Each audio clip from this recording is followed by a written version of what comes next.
Como se comunicar com clareza? Essa é uma questão que permeia as relações tanto na escola quanto na família.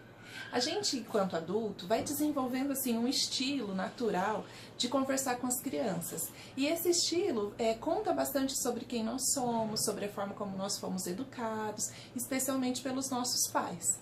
Mas o que ocorre é que esse estilo de comunicação muitas vezes confunde as crianças, ou até a gente passa mensagens de duplo sentido, e com certeza essa não é a nossa intenção, né? Ou ainda a nossa mensagem, a forma da gente se comunicar, desconecta a criança da própria realidade. Então esse vídeo vai trazer alguns exemplos do como a gente se comunica e da maneira mais ajustada de se fazer. Veja, quando a gente tem uma necessidade e a criança precisa ser comunicada sobre essa nossa necessidade, então nem sempre cabe uma pergunta, ou então que seja uma pergunta real. Vou dar aqui um exemplo que acontece dentro da escola e com certeza a gente tem outros exemplos também que acontecem na família. Tem uma criança de 4 anos que está em pé durante um momento em que se faz uma roda. E aí então a educadora pergunta: olha, você quer sentar na roda? E aí, essa pergunta então não teria nenhum problema se a possibilidade da resposta fosse que a criança tivesse mesmo a opção de dizer: quero sentar, quero ficar em pé, quero sair, quero ficar na sala.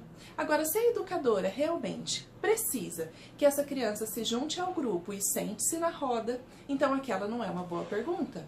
Então não caberia uma pergunta, não é?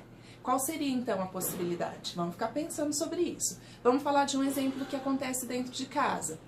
Chega a hora do jantar e aí a gente pode perguntar para a criança: você quer jantar? Você quer comer? Se a criança tiver escolha e ela puder escolher se ela pode jantar ou não, ok. Né? Se ela puder escolher se ela vai jantar ou se ela vai assistir desenho, enfim, ou se ela vai comer agora ou depois, até que tudo bem.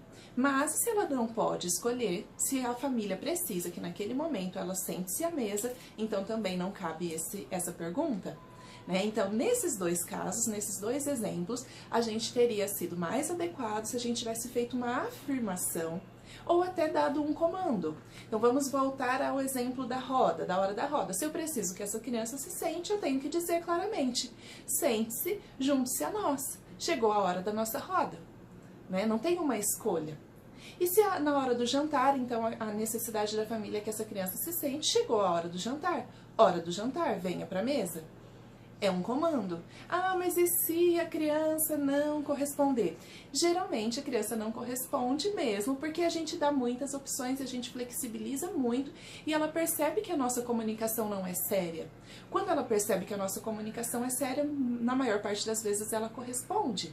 Né? E aí tem uma outra possibilidade. Vou dar um outro exemplo. Quando a criança tem a possibilidade de fazer, da gente dizer uma afirmação que a autora aqui do livro chama se então.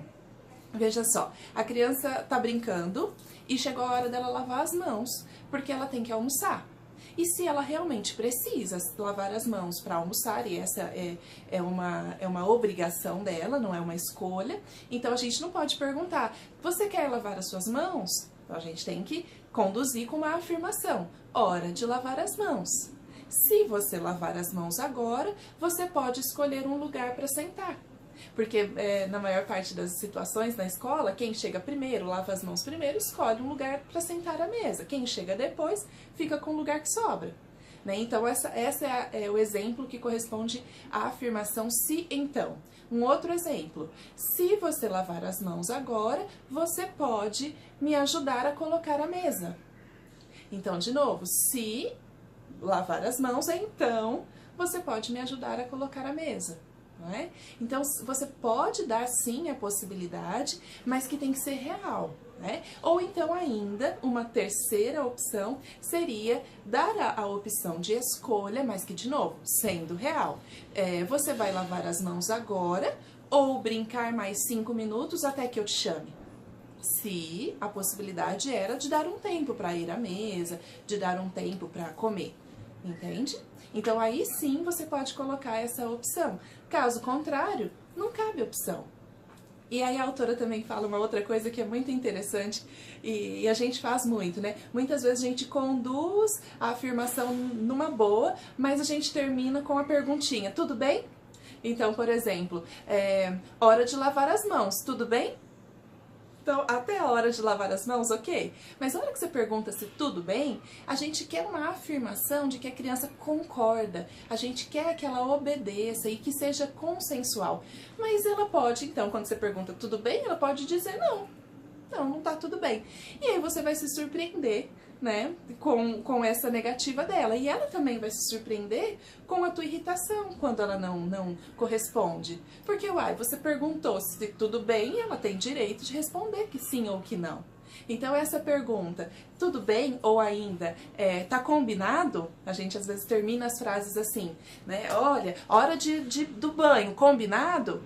Ou então ainda, você vai assistir ao desenho mais 5 minutos e depois ao banho, combinado? Não, não precisa dizer que está combinado ou não está combinado, porque o combinado, ele só é combinado mesmo se tiver consenso de todas as partes. Então não é um combinado, é um aviso.